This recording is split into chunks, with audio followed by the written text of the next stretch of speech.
धीर्धैनं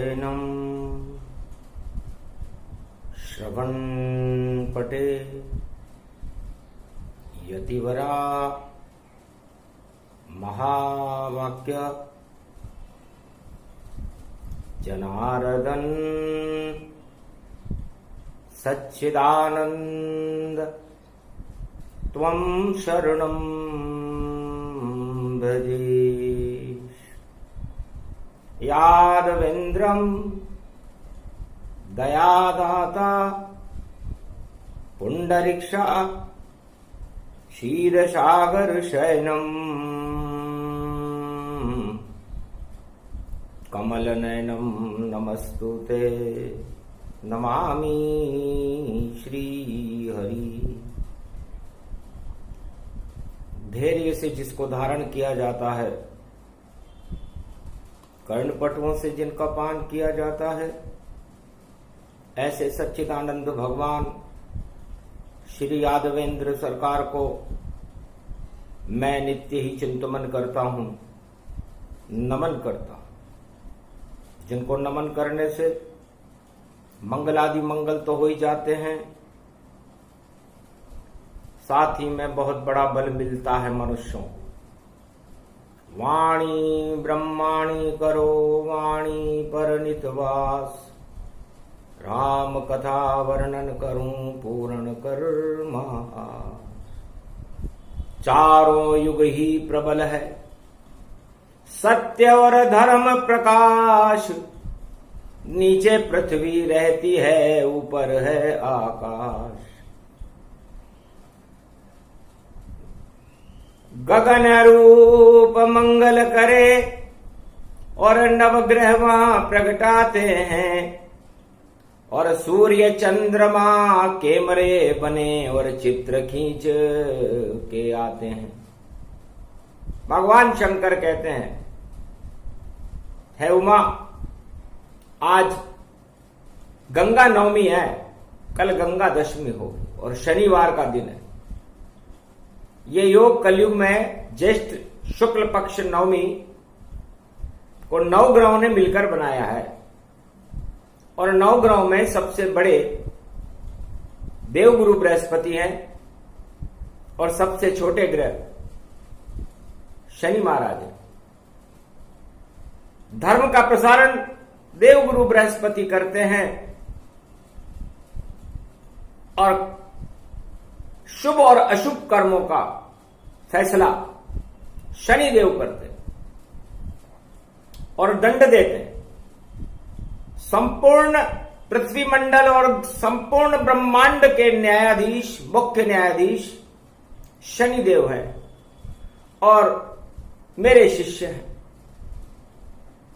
तो शनि देव के गुरु हैं और शिव शंकर भोलेनाथ, और देवता भी मेरे शरण और दानव भी प्रगटा। देवता और दानव और मानव ये सब मेरी शरण में आते हैं जब इन पर कोई संकट आता है। सबसे दूर शनि प्रगटावा,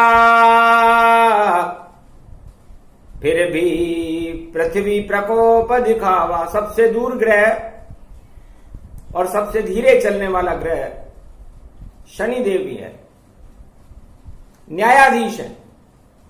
तो सुनो न्याय कैसे करें।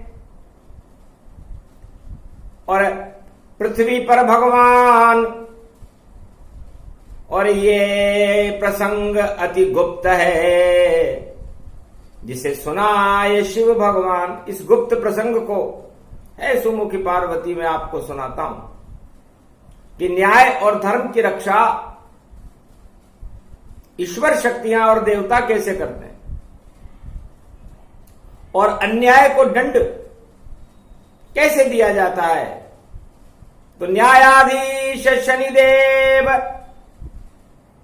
और कथा कहूं गुणगान, और चारों युगों की शुभ कर्मों की शक्ति बड़ी महान।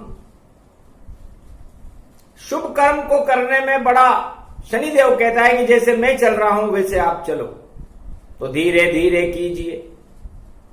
और मानव सब शुभ कर्म, शक्ति प्रबल हो जाएगी और बढ़ जाएगा धर्म। तब नारद जी ने शनि से पूछा, ये कौन सा तरीका बताया आपने कि धीरे धीरे धर्म करो,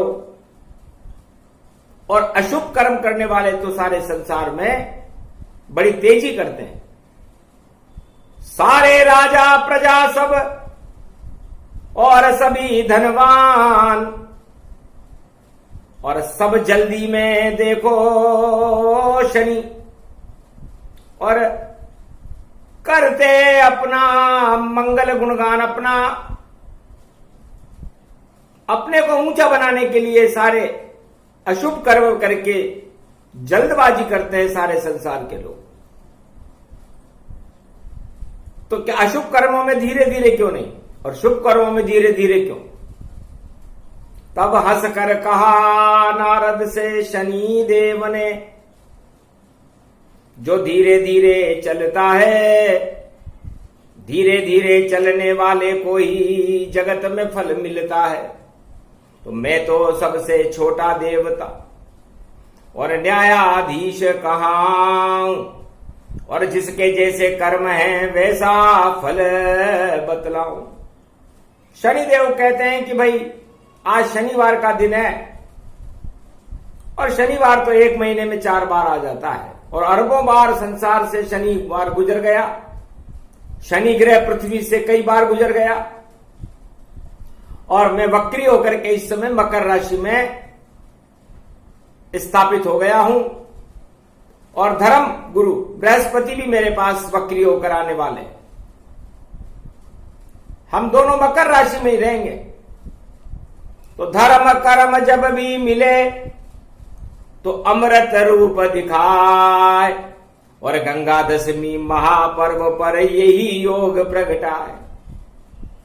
गंगा दशमी के बाद निर्जला एकादशी के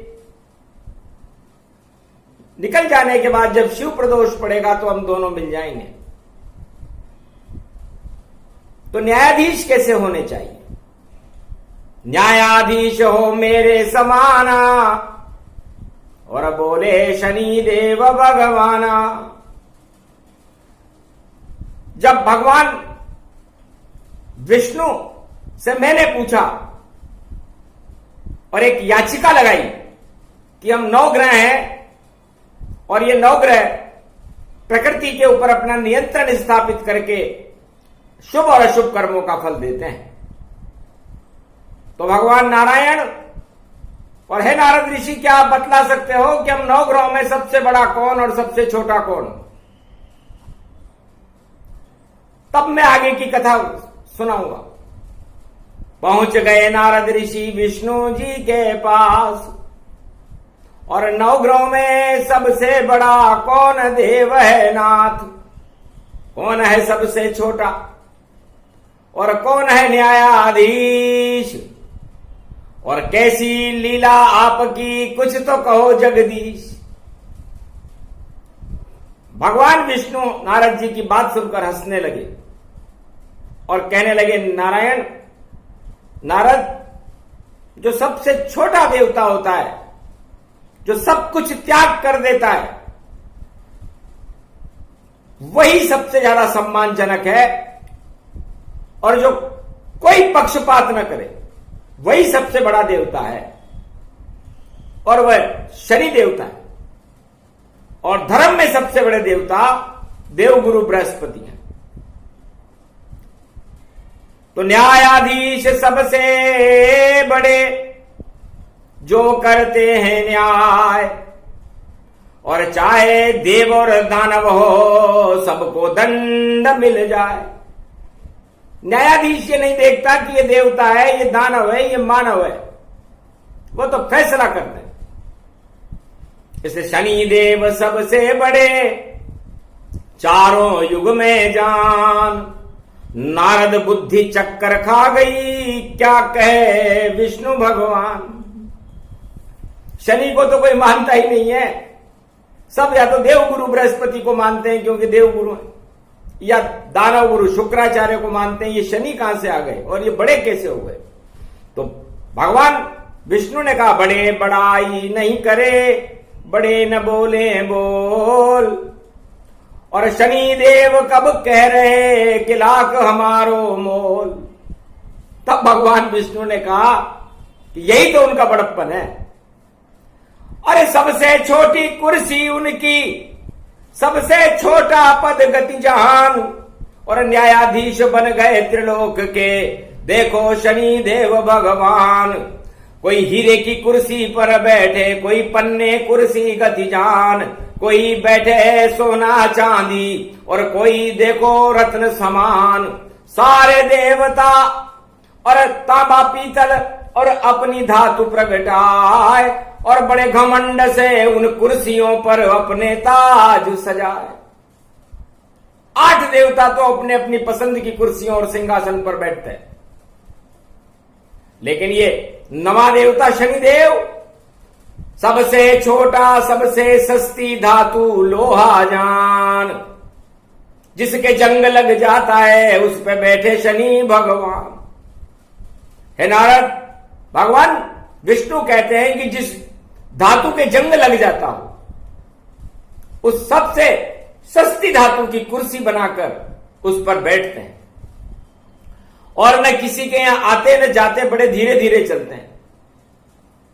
लेकिन प्रकोप सबसे प्रबल और दंड प्रक्रिया करते हैं।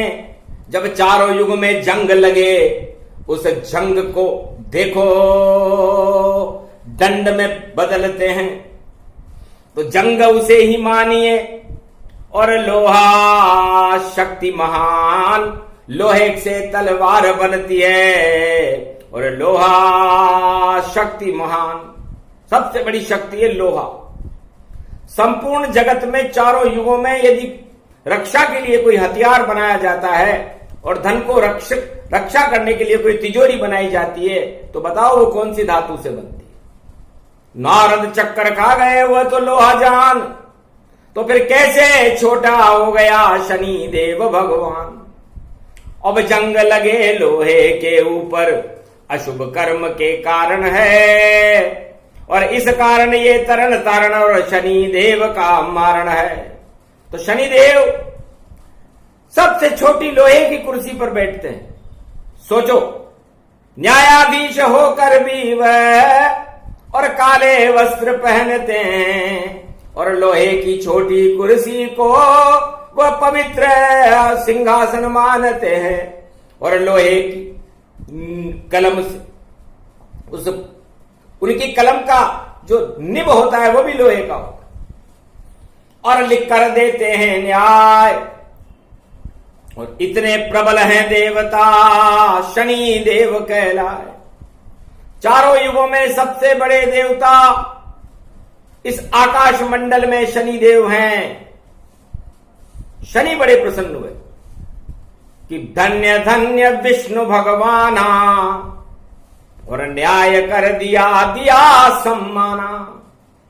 भगवान विष्णु भी सत्य का राज्य करते हैं वैकुंठ में, और यह अवतार बनकर जब आते हैं तो वह वास्तव में सत्य की तरफ जाते हैं, किसी वंश जाति या धर्म की तरफ नहीं। बस मैं भी यही करता हूं, और धर्म न जाति देख, जो भी अशुभ कर्म करे उस पे खींच देता हूं दंड की रेख। चाहे वो किसी भी जाति का हो, किसी भी धर्म का हो, देवता हो, दानव हो, भगवान भी क्यों ना हो, मेरा काम है दंड देना। मैं न्यायाधीश कहता हूं, सब मुझसे दूर ही रहते हैं, मैं किसी के घर नहीं जाता हूं। तो न्यायाधीश और शनिदेव एक जैसे हैं चारों युगों में। न्यायाधीश को भी किसी के घर में नहीं जाना चाहिए, न्यायाधीशों को भी पक्षपात नहीं करना चाहिए कि ये किसी धर्म का है, किस जाति का है, ये राजा है, ये नेता है, ये धनवान है, ऐसा नहीं। जो भी सामने आए और कर दे दूध का पानी, दूध दूध सब बच जाएगा और पानी को होगी हानि।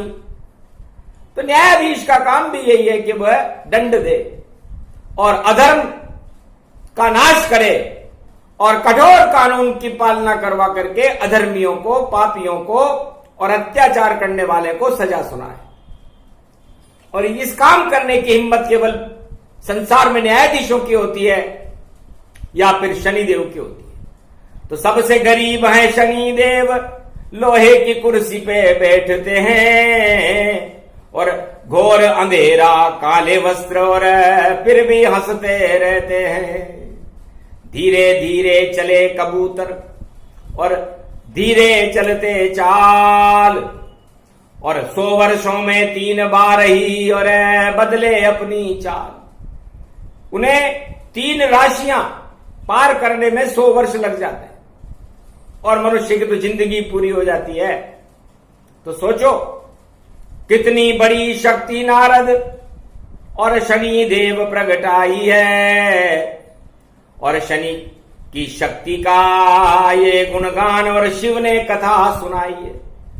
तो है नारद, ये कथा तो भगवान शंकर पार्वती जी को सुना रहे हैं और आप शनिदेव से मिलकर के उनके प्रश्न में उलझ गए।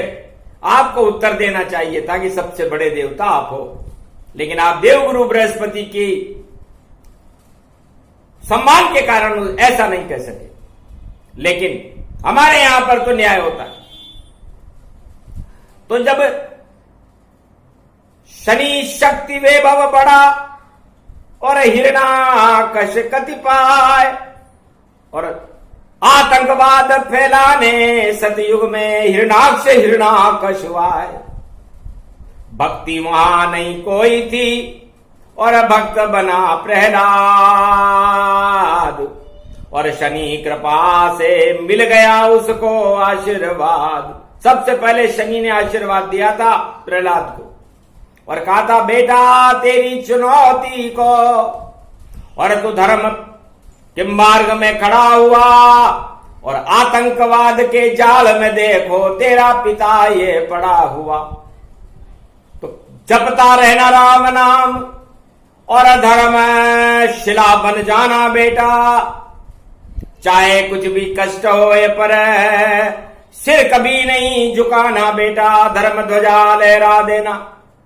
अब धर्म का होगा राज और तेरे पिता के अन्याय को और खत्म करे शनि महाराज।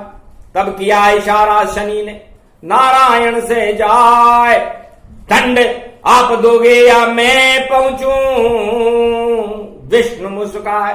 तब विष्णु ने कहा, ठहरो, यह आपका काम नहीं है, आपका फैसला हमने सुन लिया। दंड तो नारायण ही देते और दंड दिया तत्काल, और नरसिंह बनकर आ गए। आया हिरणाकश का काल। वराह अवतार ने तो हिरणाक्ष को मार दिया और नरसिंह अवतार ने अधर्म के कारण हिरणाकश्यप को मार दिया। और फिर देखो त्रेता युग में और राम रावण प्रगटाए थे और दोनों की थी तुला राशि और शनि उल्टे लटकाए थे।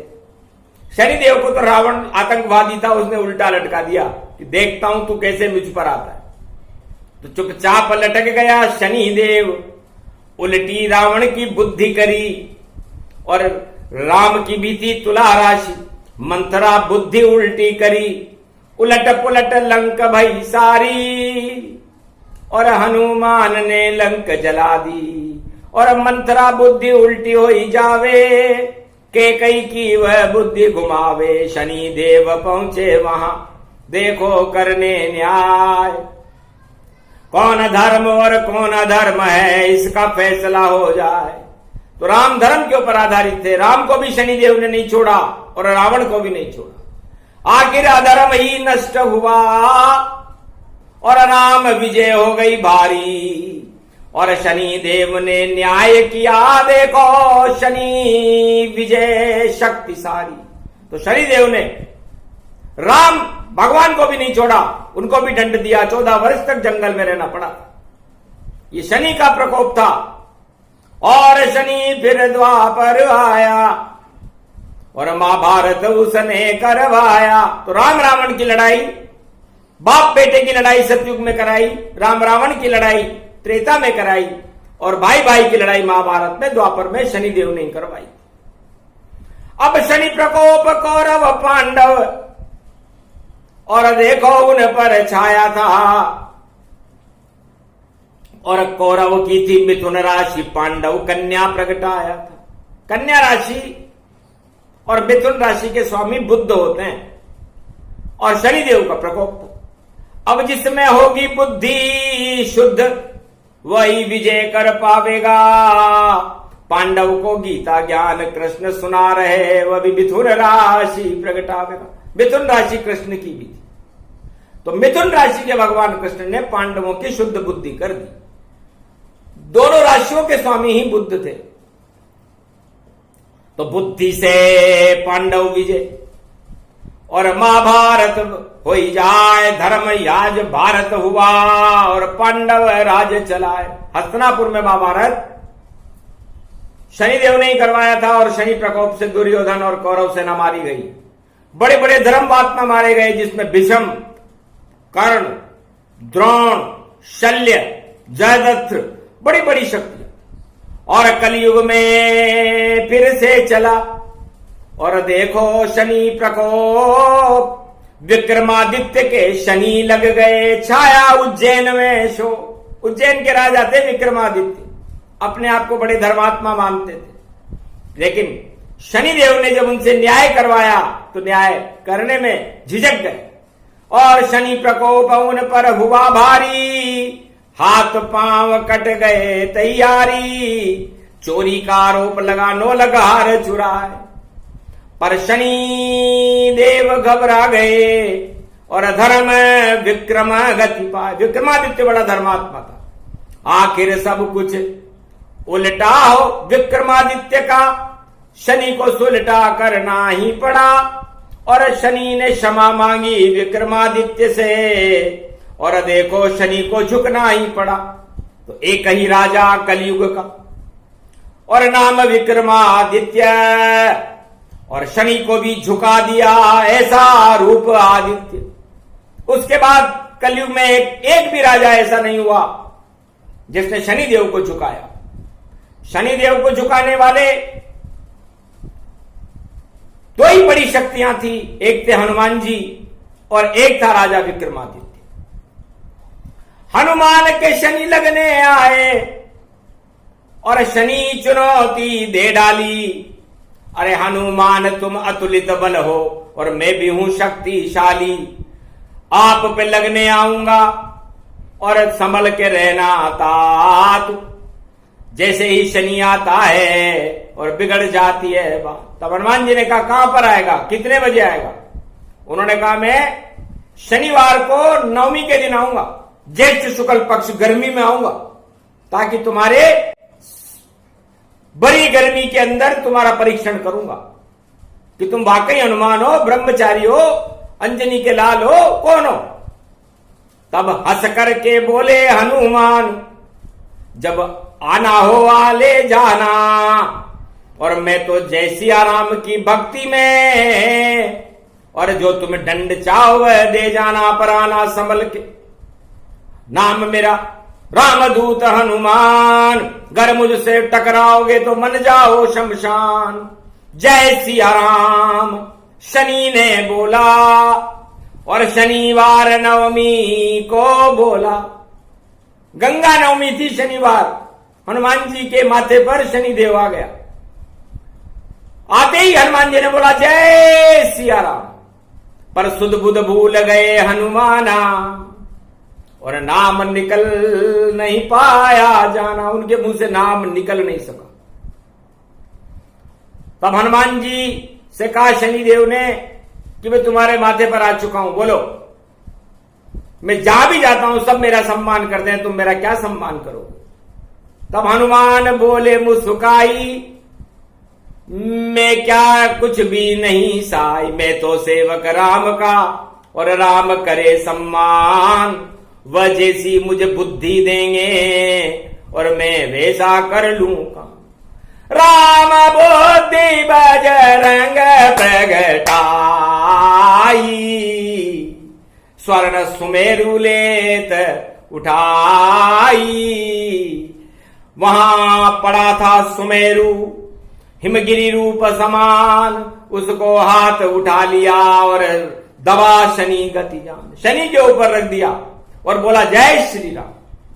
सारा त्रिलोक कंपाए मान और शनि देव चिल्लाए थे, मुझको तो बचा लो बजरंग बली, मेरे प्राण निकल सब जाए थे। सबके ऊपर में गया पर सबको दिया था दंड, और यहां आकर मैं फंस गया और शक्ति आप प्रचंड। सुमेरु पर्वत हटाइए वरना निकल जाएंगे प्राण, और सवा घड़ी में ग्रह ही बदल जाए और प्रलय पृथ्वी गतिमान, पृथ्वी प्रलय हो जाएगी महाराज। अब आप ब्रह्मा भगे विष्णु भगे और भग गए शिव तत्काल। अरे शनि देव का बजरंग बली क्यों करते हो काल, ये तो परीक्षण करने आया था पवन पुत्र हनुमान, जल्दी हटा दो इस पर्वत को वरना निकल जाएंगे प्राण। तब हनुमान जी ने कहा ऐसे नहीं, एक शर्त होगी मेरी कि जो भी मेरा भक्त हो या जो जपे राम का नाम वहां शनि नहीं जाएंगे, और देव वचन शनि भगवान, ये वचन दो तो मैं छोड़ दूं नहीं तो मरो। तब कहा हंस करके शनि देव, मैं समझौता करने को तैयार और वचन देता हूं हनुमान आपको, और मैं नहीं करूं अपना प्रकोप साकार।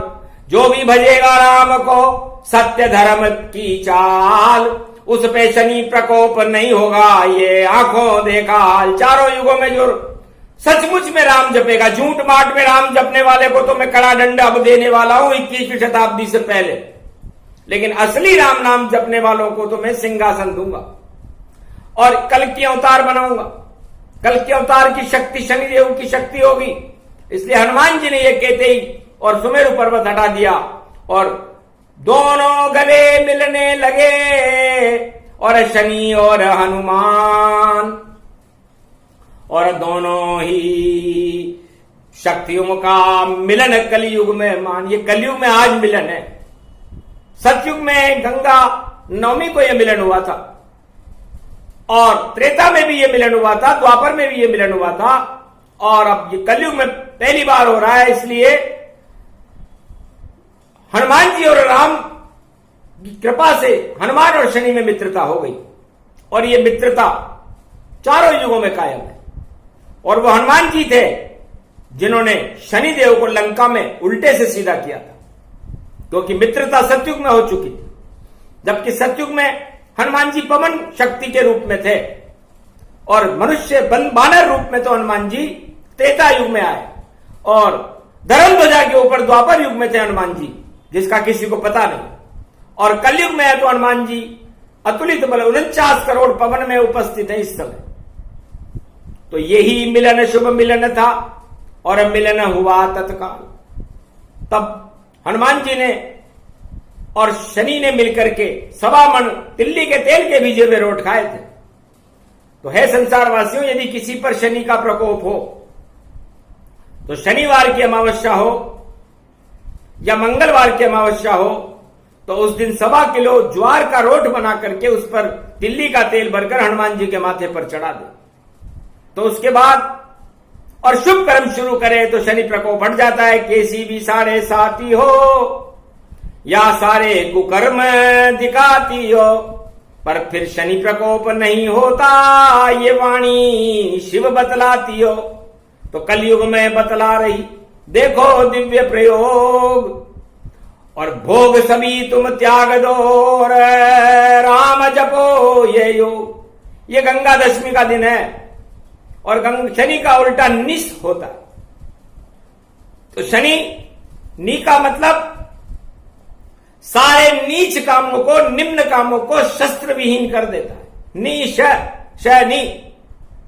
तो जो भी व्यक्ति बुरा कर्म करते हैं उनकी नीचता को ही समाप्त करने वाले शनि देव हैं, कड़ा से कड़ा दंड देते हैं।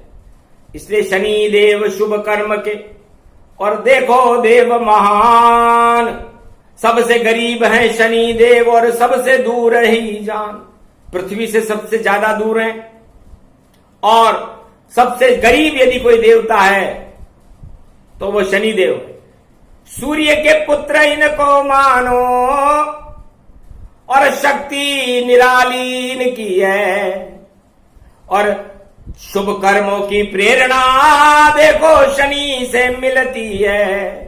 तो करो कलयुग में सब आज से कर दो शुरू शुभ कर्म। और गंगा दशमी कल पड़े और बढ़ जाएगा धर्म। तो शनि अंधकार को कहते हैं और आपके शरीर इस पंच तत्व में जिसके अंदर भी विष भर जाता है, जहर, काम क्रोध मद लोभ का और मटका जहर समान और 7.25 अरब में भर गया, इसे कौन पिए भगवान। तो सतयुग में तो भगवान शंकर ने विष का मटका पी लिया था, लेकिन इस समय कलयुग में 7.25 अरब मनुष्यों के विष का मटका कौन पिए। और ये भगवान शंकर के सामने प्रश्न आया था। भूमा जी ने पूछा, महाराज आप ये कथा सुना रहे हो या विष का मटका बता रहे हो। तब कहा इसीलिए गंगा दशमी और देखो कल प्रकट आई है और जिसको भी विष को हटाना हो ये गंगा भारत आई है। तो है भारतवासियों, ये कोरोना का विष, अधर्म का विष, दानवतावाद का विष, पापों का विष, अशुभ कर्मों का विष। अरे समुद्र में मगर बन करके और इस समय शनिदेव बैठे हुए हैं वक्री होकर के और गुरुदेव भी आने वाले। तो यदि आप अपने इस जहर को हटाना चाहते हो, शनिदेव ये नहीं देखता कि ये कौन सा राजा है, ये कौन सी प्रजा है, ये धर्मी है या अधर्मी है, ये रावण है या कुंभकर्ण है, वो तो न्याय करते हैं और दंड दे देते हैं। तो यदि आप शनिदेव के दंड से बचना चाहते हो तो आज गंगा नवमी है, कल गंगा दशमी पड़ेगी। भीषम पितामह गंगा पुत्र भी और करेंगे गंगा स्नान और भागीरथ सगर पुत्रों का करेंगे वहां कल्याण। सगर पुत्र 60,000 सगर के पुत्र थे, ऋषि के प्रकोप से भस्म हो गए थे। उनका कल्याण करने के लिए भी कल गंगा अवतरण होगा, अमृत झरेगा। इसलिए शनिदेव को पहली बार कलयुग में इस योग में शनिदेव आए हैं तो संसार के समस्त विषयों को अमृत कर देगी गंगा। तो ये आप अपने पाप हटाना चाहते हो, अधर्म हटाना चाहते हो तो शुभ संकल्प करो कि आज से ही भारत में हम सब राम नाम को जप लेंगे और जो भी हमारा धर्म होगा उस ईश्वर का हम नाम लेंगे, नहीं करेंगे अशुभ कर्म और सारे करें शुभ कर्म। यही हमारा धर्म है और यही हमारा मर्म। तो ऐसा संकल्प करे राजा और प्रजा तो फिर कल्याण हो जावेगा, बड़ा राज ताज नस जावेंगे और नया योग प्रगटावेगा। तो गंगा दशमी योग में शनि नवमी आईता है, शुभ शुभ कर दो शुभ कर्म सभी तो दंड नहीं मिल पाए, वरना दंड देने के लिए शनिदेव वक्री बनकर मकर राशि में, जैसे मकर ने गुर सबसे ज्यादा गजेंद्र मोक्ष की टांग खींचने में देर नहीं लगाई थी, सभी राजा और प्रजाओं की टांग शनिदेव खींच सकते हैं, सावधान रहना। क्योंकि हनुमान जी को भी चुनौती शनिदेव ने दी थी तो हनुमान जी सावधान हो गए थे, लेकिन उनको सुमेरु पर्वत उठाना पड़ा क्योंकि वो ब्रह्मचारी थे, उन्होंने पाप किया ही नहीं था। अतः शनिदेव को वापस जाना पड़ा। तो शनिदेव से 2 ही व्यक्ति विजेता हुए, एक हनुमान जी और एक विक्रमादित्य, कलयुग का पहला राजा विक्रमादित्य। शनि को वापस उसके हाथ पांव जोड़ने पड़े थे और धारा नगरी का राजा बनाना पड़ा, माफी मांगनी पड़ी। और ये विक्रमादित्य की कथा गंगा नवमी को इसलिए सुनाई जा रही है ताकि भारत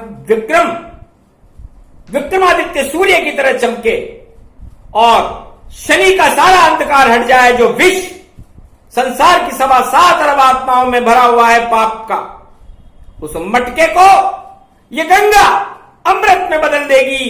तो वही योग भारत पड़े कथा कहानी नाय, शनि देव की शक्ति को शिव जी रहे सुनाए। सोचो समझो और करो शुभं धर्म प्रारंभ, भाग्य जगे भारत वालों का और घट जाए सभी घमंड। इस समय तो घमंड में चूर है संसारवासी और घमंड के ऊपर शनि चढ़ता है। रावण को जब आया घमंड तो शनि देव चढ़ गया वहां, और तीर घुसा जब नाभि में तो सारा अमृत पी गया वहां। शनि देव ने पिया था अमृत और रावण मृत्यु समान, और 10 सिर उसके कट गए और हुआ महाशमशान। तो शनिदेव ने रावण के घमंड को समाप्त कर दिया, हिरणाक्ष और हिरण्याकश्यप के घमंड को समाप्त कर दिया, दुर्योधन और कौरव सेना के घमंड को समाप्त कर दिया, राजा विक्रमादित्य के घमंड को समाप्त कर दिया। तो कलयुग के राजाओं, आप कौन सी श्रेणी में आते हो? सोचो, शुभ कर्म शुरू करो, कल गंगा दशमी है, वरना राजताज के चिपक गए तो और देखो विष बढ़ जावेगा, और ये घमंड का पारा देखो आसमान चढ़ जावेगा, और फिर नहीं हटेगा ये घमंड तो नीचे ताज गिरावेगा। और बोल रहे हैं शनि देव भर ऐसा कलयुग आवेगा, और राज ताज सब लुट जावेंगे और नया अवतार प्रगटावेगा। उसका नाम कलंकी होगा, वह राजा बन जावेगा। ये 21वीं सदी कहे और शनि वाणी कर जावेगा। जो भी करेगा शुभ शुभ कर्म वह सब राज ताज पा जावेगा, अशुभ करेगा कर्म अगर तो मिट्टी में मिल जावेगा। बोल रही है शनि देव की और वाणी सबई सुनावेगा। ऐसा कलयुग आवेगा, अब ऐसा कलयुग आवेगा।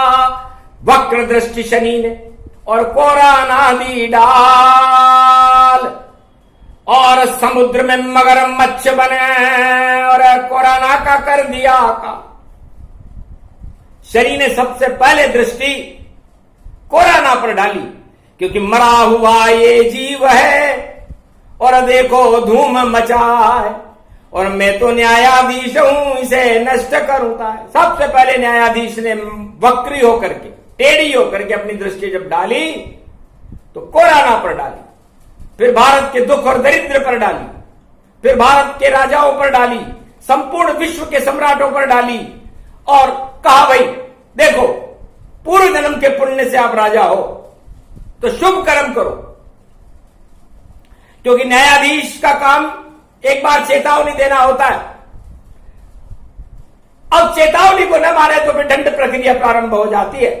तो आप सभी राजा और प्रजा इस समय शनिदेव की दंड प्रक्रिया में फंस चुके हो। अब न्याय करेंगे शनिदेव और फैसला अपना सुनावेंगे कि कौन बनेगा राजा और किसको धूल चटावेंगे। अभी फैसला सुरक्षित और नहीं बताया जाए, कर दो सब शुभ कर्म प्रारंभ, ये गंगा दशमी आए। गंगा दशमी, 10 इंद्रियों में गंगा का अमृत भरना गंगा दशमी होता है। और उसके बाद समस्त इंद्रियों को निर्जल कर देना निर्जला एकादशी होती है।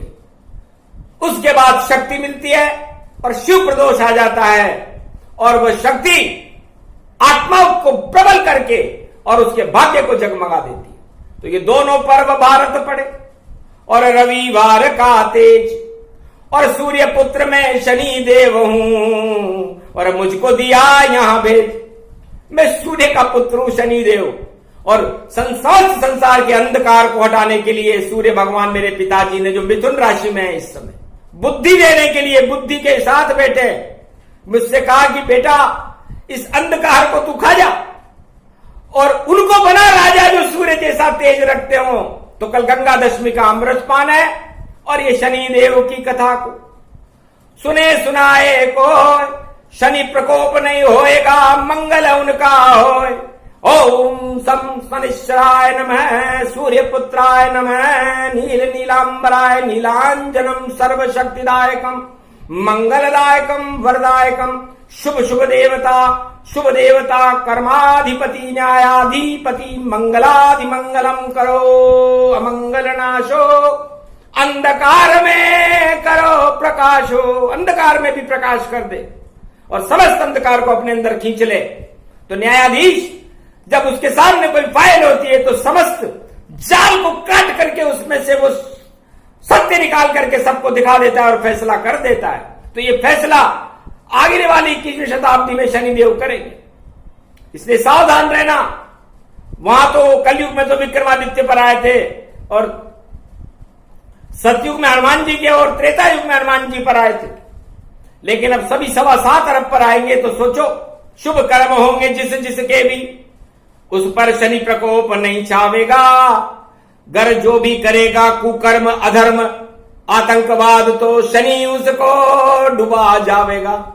तो शनि शक्ति न्यायाधीश और सबसे बड़े महान, और वाणी ने भी कर दिया शनि देव गुणगान।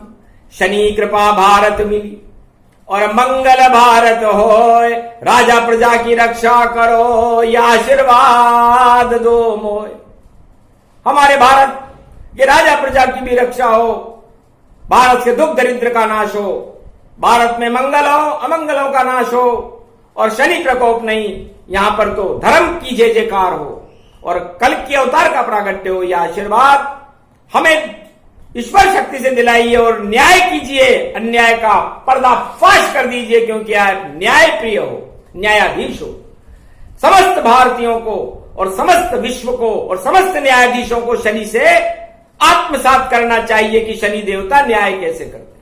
तो न्याय प्रणाली की श्रृंखला और शिव ने दई सुनाए, अमृत की ये कथाएं जो गंगा दशमी आए। गंगा नवमी को आई है और कल तो ये सारे विश्व अमृत बन जाएंगे, क्योंकि भगवान शंकर की जटाओं से अमृत झरेगा और गंगा बहेगी। दान पुण्य और तीर्थ स्नाना और कर दे भारत का कल्याणा।